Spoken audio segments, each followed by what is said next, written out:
Hey guys, welcome back to my channel. Today I'm going to be doing the Guilty Pleasures book tag.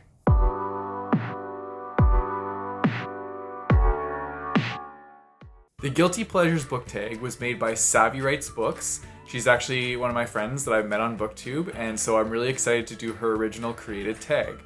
I've had this on my list for quite a while now, and I'm finally getting to the tag now, so yeah, I'm just really excited to do this. So the way that the Guilty Pleasures book tag works is we're gonna spell out the word guilty, and so each letter in the word is one of the prompts. The first letter is obviously G, which is goofy, and this is a book that is not that serious, and you like it because it makes you laugh. For this one, I chose High School Queens by Zachary Ryan. This book is, well, I don't take it very seriously because it's super dramatic, and that is the reason why I'm laughing so much through it. And the narrator of this book, which is kind of styled like Gossip Girl, is just like totally savage in everything she says and very like brutal and ruthless, which makes me laugh. I don't know if that's I don't know how to feel about that, but yeah, this is the book I chose because I just find myself like snorting with laughter as I'm reading it. The next letter is U, and this is for a book that is underrated, so it doesn't have that high of ratings on Goodreads, but you still find it to be a very good read. The book I chose for this was Last Call at the Nightshade Lounge by Paul Kruger. This book was about a lot of like mixology, and the magical drinks that they made gave them like different superpowers. I just find that it was really underrated, and I believe this book should be higher up with Goodreads ratings because I thought it was fantastic, and I've heard of other booktubers loving it as well. That's actually how I found this book, is through another booktuber. So I don't know, I think it deserves more praise than it actually gets. Plus there's badass fights with demons, and it has a very diverse set of characters in this book. One of them is a Canadian, so I'm pumped about that. But yeah, like I think this book honestly deserves a lot more recognition than it gets. Next letter is I, which is for Inconceivable. This is a book you love even though the premise is ridiculous. And for this one, I chose The Martian by Andy Weir because this book was just like, it was really good, but the premise of him getting trapped on Mars in like a colony and he has to survive by himself is just kind of like far-fetched and out there.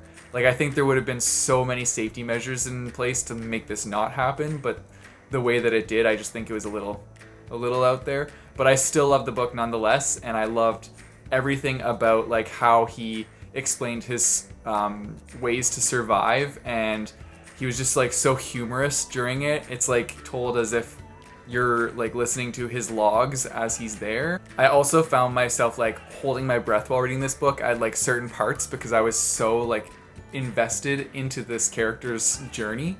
And it also had a actually good like adaptable movie that they put out. I was not disappointed with that either. So yeah, this book is like a win. The next letter is L for Love. This is a book with a simple or ordinary romance in it, and I chose The Forbidden Warriors by Moud Adel.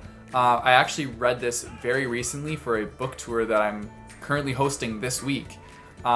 But the way I took it was that there is a romance in this book, but it's not like really delved into too much. They keep it like very on the surface. And so that's kind of like how I interpreted this question. And yeah, so this like, it had a romance element into it, but it wasn't the primary element of the book. The primary element was like the fantasy and like seeking of artifacts. And so that kind of took precedence over the romance, and it was very like simple, ordinary. So that's how I would explain that. Mainly this book had a lot of like adventure and action in it, with romance as kind of like a side element.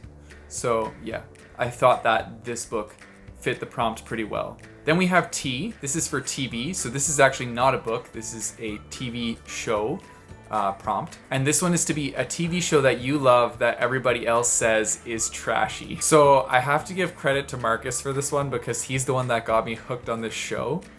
I didn't want to watch it at first, but he was like, no, you have to watch one episode and then decide from there. So we sat down and watched an episode of it, and lo and behold, I got addicted and wanted to binge the entire thing. Thankfully, Marcus purchased it, and so that is Flavor of Love Season 2. I didn't even start with Season 1, I just jumped into Season 2, and I binged this thing. This is like a really old show, and it is so ridiculous, but it was just so funny and dramatic, and like I could not get enough of it. So this is essentially like a version of The Bachelor, where a bunch of women live in this guy's mansion, and then he chooses a bunch of women that he wants to stay in the mansion, but like one person gets eliminated each week, and the way they stay is he gives them a necklace with a clock on it. He also gives them all like ridiculous names, and it's such a funny show. Honestly, if you haven't watched this show and you can find it somewhere, check it out, because you will die laughing. It is hilarious. And the last letter is Y, and this one stands for young. So this is a book that is targeted for a younger audience, but you read as an adult. So I could choose one book, but I'm going to choose the whole series, and that's the Percy Jackson series. I actually read this 2 or 3 years ago, the whole series, and like I loved it. It was fantastic. I've had this box set for a really long time, but I didn't actually read it until fairly recently, and like I don't know why I didn't read it. It was awesome. Like I loved this series. It was so good. I know there's a lot of Percy Jackson fans out there, and now I know why. The last thing I have to do is tag some people to do this as well. So I don't know who's done this tag yet, but I'm going to tag Nikki from I Read Past My Bedtime. I'm going to tag Tara from Buzzword Books.